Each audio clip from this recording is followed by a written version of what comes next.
Hi ಎಲ್ಲರೂ ಹೇಗಿದ್ದೀರಾ? Welcome back to another new episode. ನಾನಿವತ್ತು ಬಾದಾಮಿ ಬನಶಂಕರಿ ದೇವಸ್ಥಾನದ ಬಗ್ಗೆ ಹೇಳ್ತಾ ಇದ್ದೀನಿ. ಬನಶಂಕರಿ ದೇವಸ್ಥಾನ ಇರೋದು ಬಾದಾಮಿಯಲ್ಲಿ. ಬಾದಾಮಿ ಟೌನ್ ಬಂದು ಬಾಗಲಕೋಟ್ ಡಿಸ್ಟ್ರಿಕ್ಟಲ್ಲಿದೆ. ನಾವು ಬಂದದ್ದು ಹುಬ್ಳಿಯಿಂದ. ನಮಗೆ ಇಲ್ಲಿ ರೀಚ್ ಆಗೋದಕ್ಕೆ 2-2.5 ಅವರ್ ಆಯ್ತು ಅನ್ಸುತ್ತೆ. ಬೇರೆ ಯಾವುದೇ ಲೊಕೇಶನಿಂದ ಬರಬೇಕಂದ್ರೂ ಬೈ ರೋಡ್ ಬರ್ಬೋದು. ಬಸ್ ಮತ್ತು ಟ್ರೈನ್ ಫೆಸಿಲಿಟಿ ತುಂಬಾ ಚೆನ್ನಾಗಿದೆ. ಸಪೋಸ್ ಏನಾದರೂ ಬೈ ಏರ್ ಬರಬೇಕಂದ್ರೆ ನೀವು ಹುಬ್ಳಿಗೆ ಬಂದ್ಬಿಟ್ಟು ಅಲ್ಲಿಂದ ಕ್ಯಾಬಲ್ಲಿ ಬರ್ಬೋದು. ಪಾರ್ಕಿಂಗ್ ವ್ಯವಸ್ಥೆ ಚೆನ್ನಾಗಿದೆ, ಏನೂ ತೊಂದರೆ ಇಲ್ಲ. ಪಾರ್ಕಿಂಗ್ ಫೀ ಅಂತ 20 ರೂಪಾಯಿ ಕಲೆಕ್ಟ್ ಮಾಡ್ತಾರೆ ಅಷ್ಟೇ.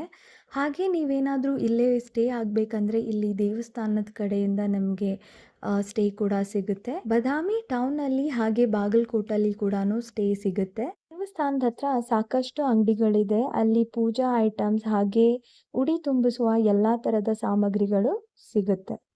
ಆ್ಯಂಡ್ ಪಾರ್ಕಿಂಗಿಂದ ಜಸ್ಟ್ ವಾಕಬಲ್ ಡಿಸ್ಟೆನ್ಸಲ್ಲೇ ದೇವಸ್ಥಾನ ಇರೋದು. ಬಾದಾಮಿ ಬನಶಂಕರಿ ಒಂದು ಮುಖ್ಯವಾದ ಅಥವಾ ಪ್ರಸಿದ್ಧವಾದ ಶಕ್ತಿಪೀಠ. ಸ್ಕಂದ ಪುರಾಣದ ಪ್ರಕಾರ ತಾಯಿಯು ದುರ್ಗಮಾಸುರ ಎಂಬ ಅಸುರನನ್ನು ವಧೆಗೊಳಿಸುತ್ತಾಳೆ. ಹೀಗಾಗಿ ತಾಯಿಯ ಹೆಸರು ಬನಶಂಕರಿ ಎಂದು ಬಂದಿದೆ. ಅಂದರೆ ಈ ದೇವಸ್ಥಾನವಿರುವುದು ತಿಲಕಾರಣ್ಯ ಎಂಬ ಫಾರೆಸ್ಟಲ್ಲಿ. ಹೀಗಾಗಿ ತಾಯಿಯನ್ನು ಬನಶಂಕರಿ ಎಂದು ಕರೆಯುತ್ತಾರೆ. ಹಾಗೆ ಶಾಕಾಂಬರಿ ಎಂದು ಕೂಡ ಕರೆಯುತ್ತಾರೆ. ಇನ್ನು ಬನ ಎಂದರೆ ಫಾರೆಸ್ಟ್ ಅಂತ, ಹಾಗೆ ಶಂಕರಿ ಎಂದರೆ ಶಿವನ ಹೆಂಡತಿ ಅಂತ. ಬನಶಂಕರಿ ಅಂದರೆ ಪಾರ್ವತಿ ಕೂಡ ಅಂತ ಹೇಳ್ತಾರೆ. ಜನವರಿ ಅಥವಾ ಫೆಬ್ರವರಿಯಲ್ಲಿ ತುಂಬಾ ದೊಡ್ಡ ಜಾತ್ರೆ ನಡೆಯುತ್ತೆ. ಉತ್ತರ ಕರ್ನಾಟಕದಲ್ಲಿ ಅತಿ ದೊಡ್ಡ ಜಾತ್ರೆ ಅಂತಾನೆ ಹೇಳ್ಬೋದು. ಸುಮಾರು 1 ತಿಂಗಳು ನಡೆಯುತ್ತೆ ಈ ಜಾತ್ರೆ. ತುಂಬಾ ಚೆನ್ನಾಗಿರುತ್ತೆ. ತುಂಬ ದೂರದಿಂದ ಎಲ್ಲ ಭಕ್ತಾದಿಗಳು ಬಂದಿರ್ತಾರೆ. ಹಾಗೆ ತುಂಬ ಕ್ರೌಡ್ ಕೂಡ ಇರುತ್ತೆ. ಆ್ಯಂಡ್ ಈ ದೇವಸ್ಥಾನಕ್ಕೆ ಅಮಾವಾಸ್ಯೆ ಅಥವಾ ಹುಣ್ಣಿಮೆಗೆ ನಡ್ಕೊಳ್ಳೋದು ತುಂಬಾ ಜಾಸ್ತಿ. ಆ್ಯಂಡ್ ಅಮಾವಾಸ್ಯೆ ಹುಣ್ಣಿಮೆ ಟೈಮಲ್ಲಂತೂ ತುಂಬಾ ಕ್ರೌಡ್ ಇರುತ್ತೆ. ಅಮಾವಾಸ್ಯೆ ಮತ್ತು ಹುಣ್ಣಿಮೆ ಟೈಮಲ್ಲಿ ಬಂದು ತಾಯಿಗೆ ಮಡಿಲಕ್ಕಿ ಕೊಡೋದಾಗಲಿ ಅಥವಾ ತಾಯಿಗೆ ನಿಂಬೆಹಣ್ಣಿನ ಆರತಿ, ತುಪ್ಪದ ಆರತಿ ಮಾಡೋದ್ರಿಂದ ನಮ್ಮ ಕಷ್ಟಗಳೆಲ್ಲ ಪರಿಹಾರ ಆಗುತ್ತೆ ಅನ್ನೋದೊಂದು ನಂಬಿಕೆ. ಮಂಗಳವಾರ ಮತ್ತು ಶುಕ್ರವಾರ ಕೂಡ ತುಂಬಾ ಕ್ರೌಡ್ ಇರುತ್ತೆ. ವೀಕ್ ಡೇಸಲ್ಲಿ ಕ್ರೌಡ್ ಸ್ವಲ್ಪ ಕಮ್ಮಿನೇ ಇರುತ್ತೆ.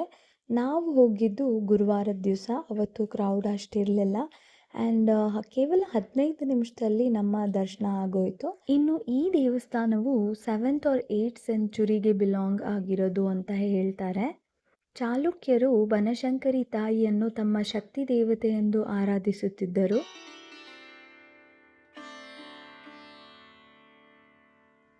ಮಂಗಳವಾರ, ಶುಕ್ರವಾರ, ಭಾನುವಾರ ಬಂದು ವಿಶೇಷವಾದ ಪೂಜೆಯನ್ನು ಮಾಡ್ತಾರೆ. ಮತ್ತು ಇನ್ನೊಂದೇನೆಂದರೆ ರಾಹುಕಾಲದಲ್ಲಿ ಪೂಜೆ ಮಾಡೋದು ತುಂಬಾ ವಿಶೇಷ ಇಲ್ಲಿ. ರಾಹುಕಾಲದಲ್ಲಿ ನಾವು ಯಾವ ಕೆಲಸನೂ ಮಾಡಲ್ಲ. ಮನೆಯಿಂದ ಹೊರಗಡೆ ಹೋಗಬೇಕಾದ್ರೂ ಕೂಡ ರಾಹುಕಾಲ ಇದ್ದರೆ ಹೋಗೋದಿಲ್ಲ. ಬಟ್ ಬನಶಂಕರಿ ತಾಯಿಗೆ ರಾಹುಕಾಲದಲ್ಲೇ ವಿಶೇಷವಾಗಿ ಪೂಜೆಯನ್ನು ಮಾಡ್ತಾರೆ. ಪುರಾಣದ ಪ್ರಕಾರ ಈ ತಾಯಿಯು ಯಜ್ಞದಿಂದ ಉದ್ಭವವಾಗಿರೋದು. ಯಜ್ಞದಿಂದ ಉದ್ಭವವಾದ ಈ ತಾಯಿಯು ಅಸುರನನ್ನು ವಧೆಗೊಳಿಸುತ್ತಾಳೆ. ತಾಯಿಯು ಉದ್ಭವವಾದ ಜಾಗವನ್ನೇ ದೇವಸ್ಥಾನವಾಗಿ ನಿರ್ಮಾಣಿಸುತ್ತಾರೆ. ಈ ದೇವಸ್ಥಾನವು ಡ್ರಾವಿಡಿಯನ್ ಸ್ಟೈಲಲ್ಲಿ ನಿರ್ಮಾಣವಾಗಿದೆ. ಡ್ರಾವಿಡಿಯನ್ ಆರ್ಕಿಟೆಕ್ಚರಲ್ಲಿ ತುಂಬಾನೇ ಬ್ಯೂಟಿಫುಲ್ ಆಗಿರೋ ದೇವಸ್ಥಾನ ಇದು. ತಾಯಿಗೆ ರಾಹುಕಾಲದಲ್ಲಿ ಪೂಜೆ ಮಾಡುವುದು ಹೇಗೆ ವಿಶೇಷವೋ ಹಾಗೆ ಭಕ್ತಾದಿಗಳು ರಾಹುಕಾಲದಲ್ಲಿ ಬಂದು ಪ್ರಾರ್ಥನೆ ಸಲ್ಲಿಸುವುದು ಕೂಡ ಅಷ್ಟೇ ವಿಶೇಷ. ರಾಹುಕಾಲದಲ್ಲಿ ಪ್ರಾರ್ಥನೆ ಮಾಡುವುದರಿಂದ ಅಥವಾ ಪೂಜೆ ಸಲ್ಲಿಸುವುದರಿಂದ ನಮ್ಮ ಎಲ್ಲ ಕಷ್ಟಗಳು ಪರಿಹಾರವಾಗುತ್ತದೆ ಅನ್ನೋದು ನಂಬಿಕೆ.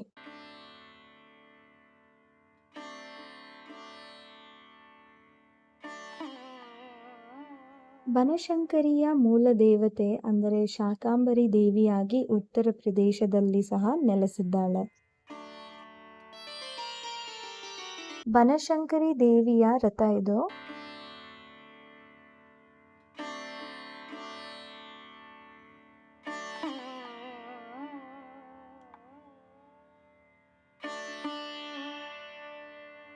ಇನ್ನು ಗರ್ಭಗುಡಿ ಒಳಗಡೆ ಕ್ಯಾಮ್ರಾ ಅಲೋ ಇರಲ್ಲ. ಹೀಗಾಗಿ ನಾನು ದೇವಸ್ಥಾನದ ಆವರಣ ಅಷ್ಟೇ ತೋರಿಸ್ತಾ ಇದ್ದೀನಿ.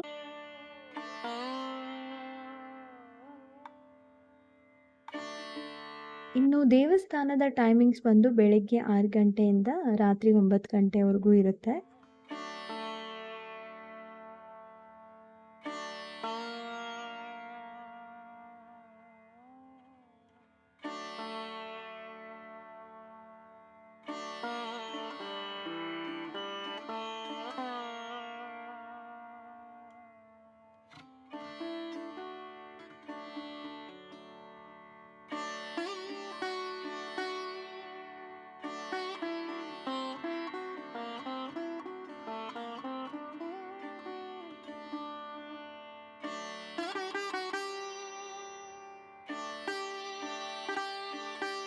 ಇನ್ನು ದೇವಸ್ಥಾನದ ಎಂಟ್ರೆನ್ಸ್ ಆಪೋಸಿಟ್ ಅಲ್ಲೇನೆ ಒಂದು ತೀರ್ಥ ಇದೆ. ಹರಿದ್ರ ತೀರ್ಥ ಅಂತ ಕರೀತಾರೆ.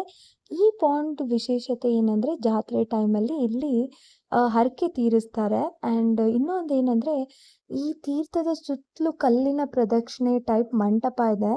ನಾವು ಹೋದಾಗ ನೀರೆಲ್ಲ ಬತ್ತೋಗಿತ್ತು. ಬಟ್ ಏನಂದ್ರೆ ನೀರು ಎದ್ದಾಗ ಹೋದಾಗ ತುಂಬಾನೇ ಚೆನ್ನಾಗಿ ಕಾಣಿಸುತ್ತೆ. ಈ ಪಾಂಡ್ ಸುತ್ತಲೂ ಈ ರೀತಿ ಮಂಟಪದ ಪ್ರದಕ್ಷಿಣೆ ಇದೆ. ಹಾಗೆ ಬಾದಾಮಿಗೆ ಬಂದಾಗ ಇಲ್ಲಿ ತುಂಬ ಜನ ಜೋಳದ ರೊಟ್ಟಿ ಊಟನ ಮಾರ್ತಾ ಇರ್ತಾರೆ. ಒಂದ್ಸರಿ ಖಂಡಿತವಾಗೂ ಟ್ರೈ ಮಾಡಿ ನೋಡಿ. ಯಾರಿಗೆಲ್ಲ ಉತ್ತರ ಕರ್ನಾಟಕದ ಅಡುಗೆ ಇಷ್ಟ ಆಗುತ್ತೆ ಅವ್ರಿಗೆ ಖಂಡಿತವಾಗೂ ಇಷ್ಟ ಆಗುತ್ತೆ. 40 ರೂಪಾಯಿಗೆ 2 ಥರದ ಪಲ್ಯ, ಹಾಗೆ ಒಂಥರದ ಚಟ್ನಿ ಪುಡಿ, ಒಂಥರದ ಖಾರದ ಚಟ್ನಿ, ಮೊಸರು, 2 ಜೋಳದ ರೊಟ್ಟಿ ಇಲ್ಲ ಸಜ್ಜೆ ರೊಟ್ಟಿನ ಕೊಡ್ತಾರೆ.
ಬಾದಾಮಿ ಬನಶಂಕರಿ ದೇವಸ್ಥಾನದ ದರ್ಶನ ಮುಗಿಸ್ಕೊಂಡು ಹಾಗೆ ನೀವು ಬಾದಾಮಿ ಕೇವ್ ಟೆಂಪಲ್ ಕೂಡ ವಿಸಿಟ್ ಕೊಡ್ಬೋದು.